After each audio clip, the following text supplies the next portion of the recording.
جیسے میں نے کہا کہ 2 روز پہلے آرمی چیف کی زیر صدارت فارمیشن کمانڈرز کانفرنس ہوئی. اس میں تمام corps commanders, principal staff officers اور پاکستان آرمی کے تمام فارمیشن کمانڈرز نے شرکت کی. کانفرنس کے شرکاء کو پاکستان آرمی کی پیشہ ورانہ سرگرمیوں کے ساتھ ساتھ بین الاقوامی اور خطے کے حالات کے تناظر میں جو سیکیورٹی چیلنجز درپیش ہیں ان کے حوالے سے سیکیورٹی اور انٹیلیجنس بریفنگز دی گئیں، اور اس حوالے سے ان چیلنجز سے نمٹنے کے لیے حکمت عملی جو وضع کی گئی ہے اس سے بھی آگاہ کیا گیا. پاکستان کی داخلی اور بارڈر سیکیورٹی مستحکم اور انٹیکٹ ہے، اور الحمدللہ ہم مکمل طور پر فوکسڈ ہیں. مسلح افواج اور متعلقہ ادارے کسی بھی صورتحال سے نمٹنے کے لیے ہمہ وقت تیار ہیں.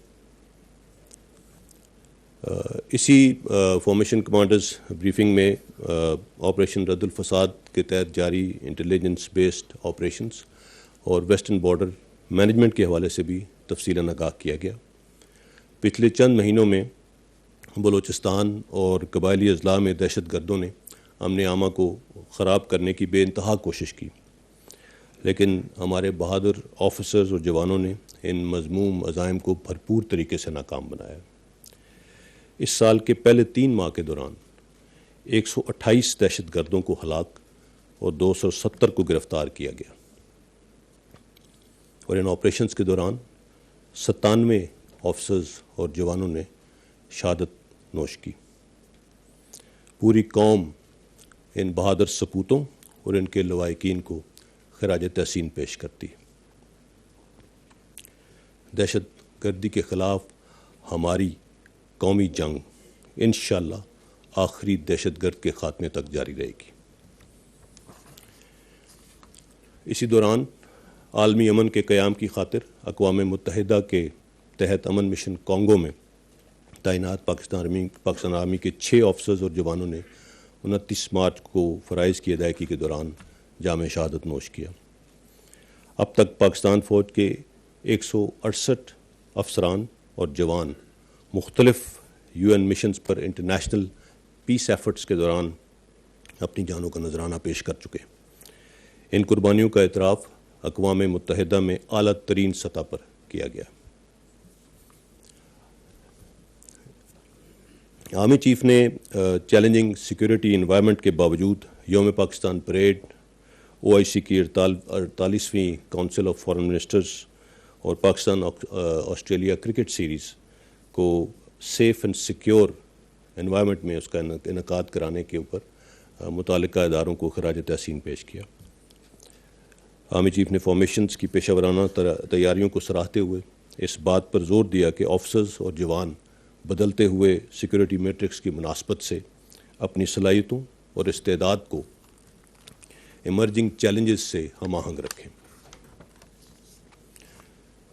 فارمیشن کمانڈرز نے ملک کی سلامتی کے حوالے سے لیے گئے اقدامات اور بالخصوص انٹرنل سیکیورٹی کی مد میں پاکستان آرمی کی آئین کی بالادستی اور رول آف لا کو اپ ہولڈ کرنے پر مکمل اعتماد کا اظہار کیا اور اسے درست سمت میں بہترین قدم قرار دیا. سب نے اتفاق کیا کہ ڈیموکریسی، اداروں کی مضبوطی، قانون کی بالادستی اور سب اداروں کا آئین کے دائرے میں رہتے ہوئے کام کرنا ہی بہترین ملکی مفاد کی ضمانت ہے. عوام کی حمایت مسلح افواج کی طاقت کا منبع ہے. اس کے بغیر قومی سلامتی کا تصور بے معنی ہے. اس لیے کوئی بھی دانستہ یا نادانستہ کوشش جو مسلح افواج اور عوام کے درمیان دراڑ ڈالنے کا باعث بنے وسیع تر قومی مفاد کے منافی. تعمیری تنقید مناسب ہے، لیکن افواہ سازی کی بنیاد پر سازشوں کے تانے بانے بننا اور بے بنیاد کردار کشی کرنا کسی بھی صورت قابل قبول نہیں. اس حوالے سے افواج پاکستان اور اس کی لیڈرشپ کے خلاف ایک منظم ملیشس پروپیگنڈا مہم چلائی جا رہی ہے. حتیٰ کہ ڈیپ فیک ٹیکنالوجی کا استعمال کر کے مختلف ریٹائرڈ سینئر ملٹری آفیسرز کے فیک آڈیو میسیجز بنائے جا رہے ہیں تاکہ معاشرے میں عوام اور فوج کے درمیان تقسیم اور انتشار پھیلایا جائے. یہ غیر قانونی، غیر اخلاقی اور ملک کے مفاد کے سراسر خلاف ہے. جو کام دشمن 7 دہائیوں میں نہیں کر سکا وہ کام انشاءاللہ ہم اب بھی نہیں ہونے دیں گے.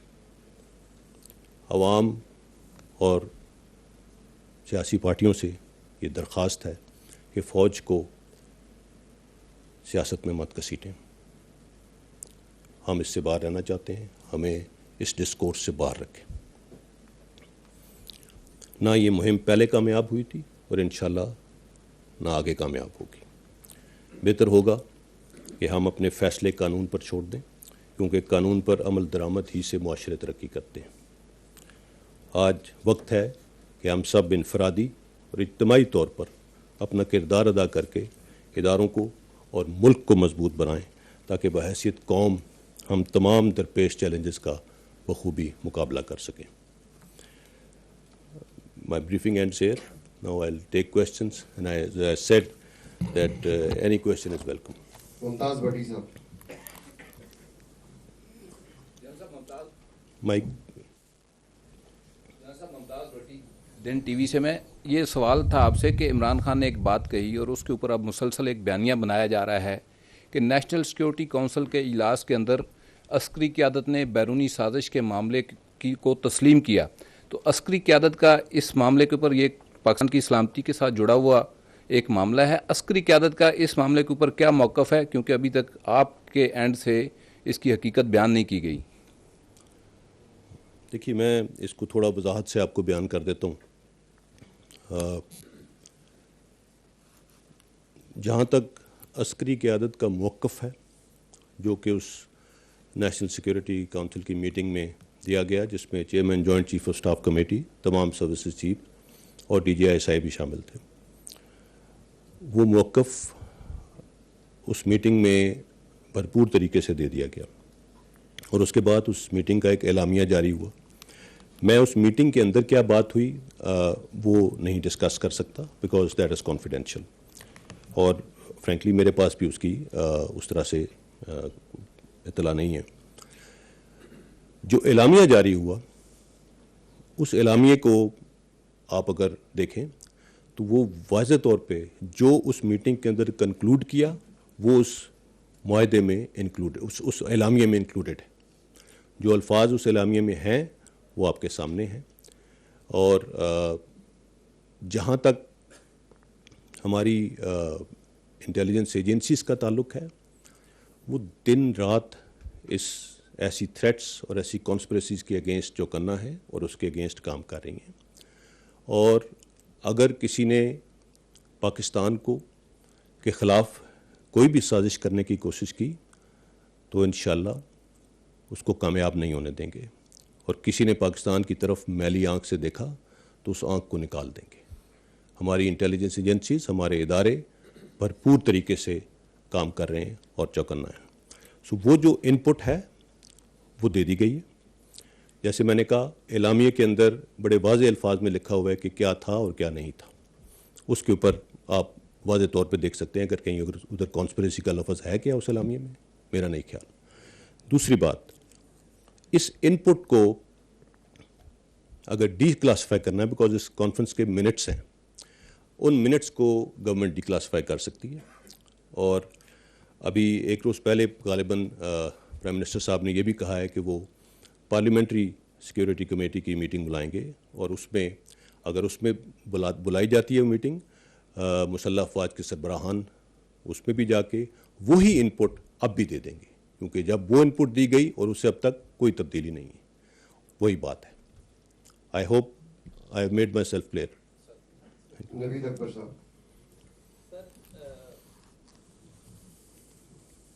سر نوید اکبر، آج ٹیلی ویژن سے. سر ایک بات بڑی چلی عمران خان صاحب کی طرف سے اور بار بار کہا گیا کہ کوئی مطالبات رکھے گئے تھے اسٹیبلشمنٹ کی طرف سے. آیا اسٹیبلشمنٹ نے کوئی مطالبہ رکھے تھے، اور اگر کوئی رکھے تھے تو کیا مطالبات تھے؟ کہ اگر عمران خان کے سامنے کوئی مطالبہ رکھے حکومت کے حوالے سے اور دوسرے کہ جو بھی پولیٹیکل صورتحال تھی اس حوالے سے. سر مطالبات یہ آپشنز کوئی وہ کہہ رہے تھے کہ جی اچھا 3 آپشنز. جی سر. دیکھیے وہ آپشنس اسٹیبلشمنٹ کی طرف سے نہیں رکھی گئی تھیں. پرائم منسٹرز آفس کی طرف سے چیف آف آرمی اسٹاف کو اپروچ کیا گیا تھا کہ جب یہ ڈیڈ لاک برقرار تھا کہ اس میں کوئی بیچ بچاؤ کی بات کریں. اٹ از ویری انفارچونیٹ کہ ہماری سیاسی جماعتوں کی قیادت آپس میں بات کرنے پہ یا اس کے اوپر تیار نہ تھی اس وقت. سو آرمی چیف اور D G I S I بھی اس میں گئے پی ایم آفس. وہاں پہ ان کے ساتھ جو ان کے مختلف اور رفقات تھے ان کے ساتھ بیٹھ کے وہیں پہ یہ 3 سینیریوز ڈسکس ہوئے کہ کیا کیا ہو سکتا ہے. اور ان 3 سینیریوز میں ایک سینیریو جو تھا کہ جی no confidence motion goes as it is, دوسرا تھا کہ پرائم منسٹر صاحب ریزائن کر دیں, اور تیسرا تھا کہ اپوزیشن نو کانفیڈنس موشن واپس لے لے اور پرائم منسٹر صاحب اسمبلیاں ڈیزالو کر کے فریش الیکشنز کی طرف چلے جائیں. یہ تیسری آپشن جو تھی اس وقت وزیر اعظم صاحب نے کہا کہ جی یہ دس از ایکسیپٹیبل, یہ آپ ہمارے بہاف پہ ان سے بات کریں. سو چیف آف آرمی اسٹاف نے پھر اس وقت جو اپوزیشن تھی پی ڈی ایم ان کے پاس لے کے گئے, ان کے سامنے یہ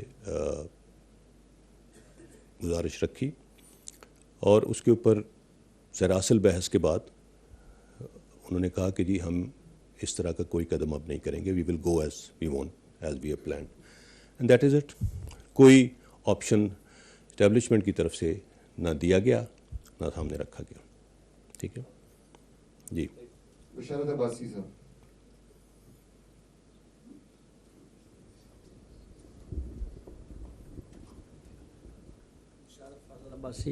بشارت فاضل عباسی, ڈیلی خبریں. جی جناب, گزشتہ دن جنرل صاحب عمران خان نے جو پشاور میں جلسے میں خطاب کیا اور خطاب کے دوران انہوں نے کہا کہ جو ہمارے نیوکلیئر ایسڈ ہیں وہ چوروں کے ہاتھ میں دے دیے گئے. آپ کیا سمجھتے ہیں کہ ایکس پرائم منسٹر کو اس طرح کا پبلک گیدرنگ میں اس طرح کا بیان دینا چاہیے تھا, اور اس کے کیا اثرات ہوں گے؟ دیکھیے میں اس مت میں صرف اتنا کہوں گا کہ ہمیں اس چیز کے بارے میں تھوڑا کیئرفل رہنا چاہیے نیوکلیئر ایسٹس کے بارے میں بات کرتے ہوئے. ایز فار ایز ہماری سیاسی قیادت از کنسرنڈ, یہ نیوکلیئر ایسٹس کسی ایک سیاسی قیادت کے ساتھ منسلک نہیں ہے. جب سے پاکستان کا ایٹمی پروگرام شروع ہوا جتنی حکومتیں آئیں انہوں نے پوری محنت, دیانتداری اور ملک کے ساتھ وفاداری کے ساتھ اس ایٹمی پروگرام کو آگے بڑھایا ہے اور یہاں تک پہنچایا ہے جہاں پہ آج ہم ہیں.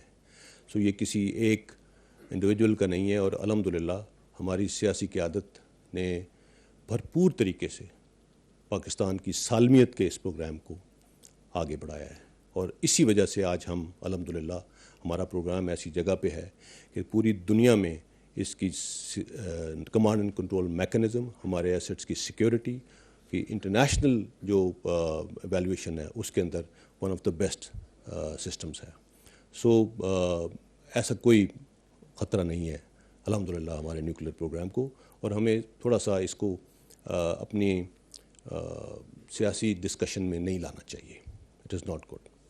Salman Ali Awan. Salman from public news. میرا سوال موجودہ سینیریو کے حوالے سے ہی ہے جو شروع ہوا تھا نیوٹرل ہونے یا نہ ہونے کے حوالے سے. تو نیوٹرل یا نیوٹرلٹی کے اوپر بہت زیادہ چہمگوئیاں ہو رہی ہیں, اس کے بارے میں کیا کہیں گے آپ؟ دیکھیے نیوٹرل شاید لفظ صحیح ڈسکرائب نہیں کرتا فوج کا جو سٹانس ہے یا اداروں کا سٹانس.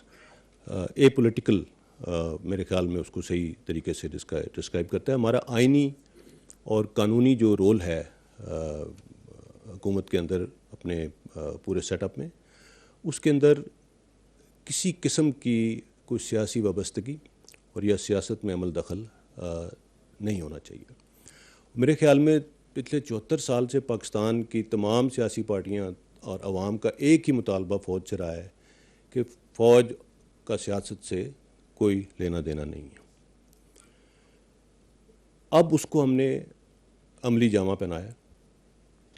میں نے بھی آئی تھنک 1-2 مرتبہ پہلے بھی اس بارے میں بات کی.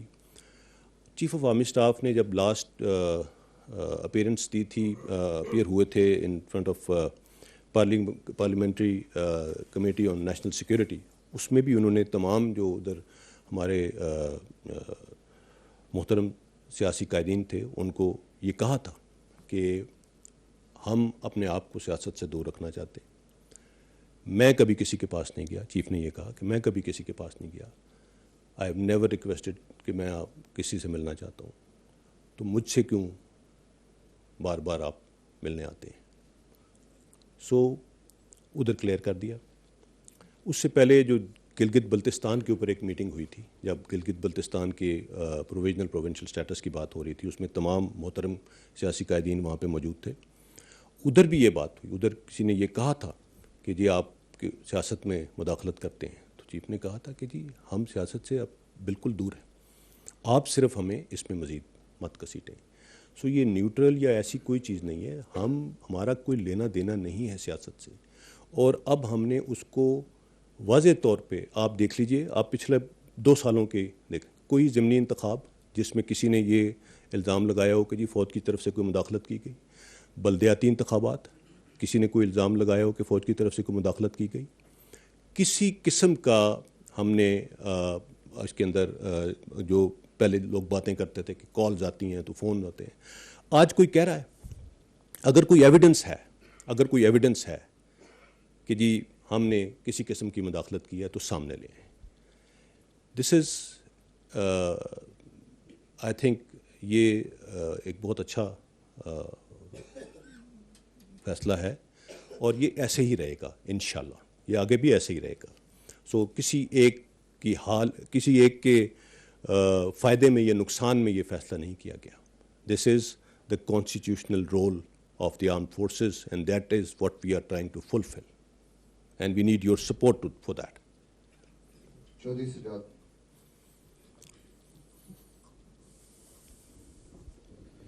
آئی am Chaudhry Sajjad from PNN-TV. Sir مجھے یہ بتائیے گا کہ سابقہ وزیر اعظم عمران خان کا روس کا دورہ کوئی اعتماد میں لیا گیا تھا؟ اس میں کیا جی؟ اعتماد میں لیا گیا تھا جی بالکل. سابقہ جب وزیر اعظم گئے تھے روس, اس سے پہلے انسٹیٹیوشنل انپٹ مانگی گئی تھی اور فوج بالکل آن بورڈ تھی. ہمارا انسٹیٹیوشنل انپٹ یہی تھی کہ جانا چاہیے. اس وقت کسی کے وائلڈسٹ ڈریمز میں یہ نہیں تھا کہ جس دن وزیر اعظم صاحب وہاں پہ موجود ہوں گے وہ اس دن جنگ کا آغاز کر دیں گے, جو کہ ظاہری طور پہ بہت امبیرسنگ تھا. لیکن فوج ہر طرح سے آن بورڈ تھی وزیر اعظم صاحب کے اس دورے پہ, اپنی انپٹ یہی دی تھی پازیٹیولی. جاوید شہزاد صاحب. جناب صاحب جاوید شہزاد ہوں, اوصاف نیوز اسلام آباد سے. میں صرف یہ جاننا چاہوں گا کہ آؤٹ گوئنگ پرائم منسٹر بار بار یہ اعلان کرتے رہے ہیں کہ امریکہ نے ہم سے فوجی اڈے مانگے ہیں, ہم فوجی اڈے نہیں دیں گے, اور ایبسلیوٹلی ناٹ کا انہوں نے نعرہ بھی لگایا تھا. کیا اس حوالے سے واقعی ایسی کوئی سچویشن تھی کہ امریکہ نے فوجی اڈے مانگے تھے, یا ملٹری لیڈرشپ بھی اس حوالے سے بورڈ تھی کہ نہیں؟ اور دوسرا سر یہ بتا دیں کہ مختلف خبریں بھی آ رہی ہیں کہ 9 اپریل کی رات جب یہ سارا پرائم منسٹر جا رہے تھے تو آرمی چیف کی یا کسی کور کمانڈر کی ان PM ہاؤس میں ان کے ساتھ کوئی ملاقات ہوئی تھی. مختلف خبریں اس حوالے سے گردش کر رہی ہیں, اصل صورتحال کیا ہے وہ ذرا رہنمائی کر دیں. دیکھیے میں آپ کا دوسرے کویشچن کا پہلے جواب دے دوں, یہ بالکل جھوٹ ہے, یہ بالکل جھوٹ ہے, اور ایک بہت ہی واہیات سٹوری BBC نے اس کے اوپر شائع کی. I am sorry for using this word. یہ اتنی اس سے زیادہ بڑا جھوٹ کسی ایک